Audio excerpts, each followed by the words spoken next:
Jeff Slauson here from 19 News Now at the 19 News Digital Desk. The city announcing a plan to potentially forgive almost $1 billion in Cleveland home loans. Now, these would have been loans that were given between 2005 and 2011. It was a plan that was done by the city around them to encourage home ownership, particularly in homes that were refurbished, redone. Now, here's the thing. This centered around, again, refurbished homes between 2005 and 2011. And many of those were in one particular area of the city of Cleveland, and that is Cleveland's east side. So many of these people took those loans opportunities to afford these homes. The property value of these homes increased, and a lot of them potentially could have been seeing some issues. So the city now in a place where they can forgive these loans that were once a federal responsibility and really encourage these people to potentially do more with their home or pay off their mortgage, a really great opportunity for many of them. So we spoke earlier today with the city about this. It really offers a chance, again, for these homeowners to have an opportunity. And you'll hear me question or ask, toward the end, what this means for the city who is getting those loans to come in, and they answered that question as well. As it sounds. So there was a legacy program called Afford a Home, and that was taking funds from HUD, and it was from the early OOs. So think circa 2005 is when this program started. Went on for about 10 years, and what it did was the program helped income eligible residents to get a home that was that had just been refinished, right? So they were able to have that home repair. It was a 30-year deferred second mortgage. And so what this means is we, the city, help them to be able to take on additional debt. And what we're doing now is forgiving that debt. When you consider these homes then versus now, I know a lot of people have seen the value of it skyrocket. So for some of these people, I mean, how big of a deal is it to have this forgiven when they're faced with the rising of inflation, they're faced with the rising cost of just having that home and paying taxes on it? I mean, how big of a deal can this be?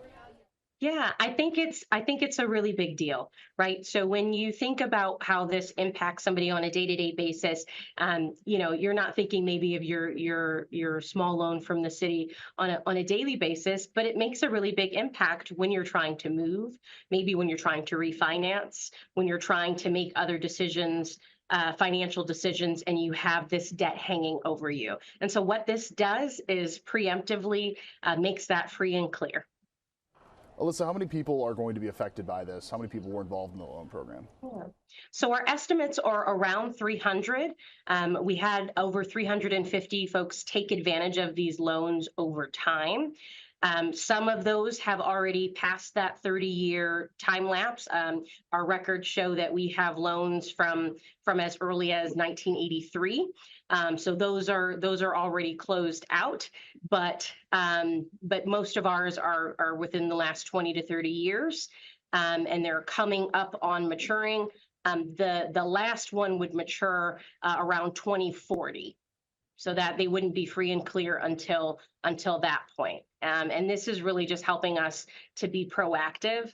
At this time, whenever folks are making those financial decisions, we get a few dozen, a year. They would appeal to the city, and then the city will go through a process of forgiving them of those debts. But that is quite a process when you're already doing things like trying to sell your house or trying to take advantage of the equity of your home. For many people that are wondering, well, if this money was supposed to go somewhere, how can it be forgiven? What is the answer to that? How can something like this be forgiven? Yeah, so it can be forgiven with the authority that we have at the city. So this is actually a program that is not active yet. It has been proposed to council, and so it's awaiting a council hearing and approval to give us an additional tool at the city where we can then help to forgive folks' debt. This is money that would be coming in every once in a while. It would trickle in, and it would trickle for a very long time. This isn't money that the city is relying on getting, and it would have to go to program income. It's complicated money. To be honest, we do forgive this debt already. This is just giving us an opportunity to preemptively forgive it, to close down this program, and let folks not have that debt hanging over their head anymore. For anybody that's looking at potentially buying a home now, if they see this and they see, okay, so the city has forgiven a loan program in the past, what are you hoping that says potentially to people that are looking at homes all over Northeast Ohio and potentially to make them consider the city? Yeah. So I think what it shows is that you have commitment from this administration, from our mayor, from the Department of Community Development to put whatever tools we have in place to help support our residents. At the end of the day, it all goes back to the residents. And so if it can help the residents, that's what we're gonna try to promote. So whatever tools that we have, that is through Residents First, which council just passed earlier this week, that came out of building and housing. Again, those are more tools that we have in our toolbox to help residents. And honestly, that is what it is all about. Residents First is something that we've been talking about here at the station to even look more into, but I think this does kind of filter in as a whole to what we are looking at as far as the protections that you're mentioning and the aid that you're mentioning here. Home ownership is just a complete animal onto its own, but obviously something that can help anybody is a big deal. As you look ahead here, I know we still have to wait for this to be approved. The budget's looking to be approved, things like that. How is your office? How are the individuals that you're working with? How is the administration thinking about attracting more people to come and live permanently back into the city? Yeah, well, I think it's everything that we do. So I think in the mayor's budget estimate that has just recently come out, what we're doing is focusing on residents. We're trying to make sure that folks have a safe place to live and to work and to grow. And so that is what you see. We have our money where our mouth is. I think our priorities have been clear and consistent.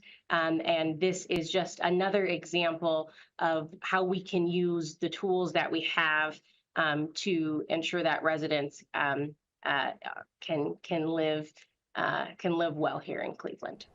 Lindsay answered all my questions here. Is there anything that we didn't touch on that we should have? No, just that we're excited as a department to roll this out. We're excited to have the hearing in front of council and take on any questions. This program did its job. It kept folks, it allowed folks to get in homes that were income eligible. And now it's time for us to forgive this debt.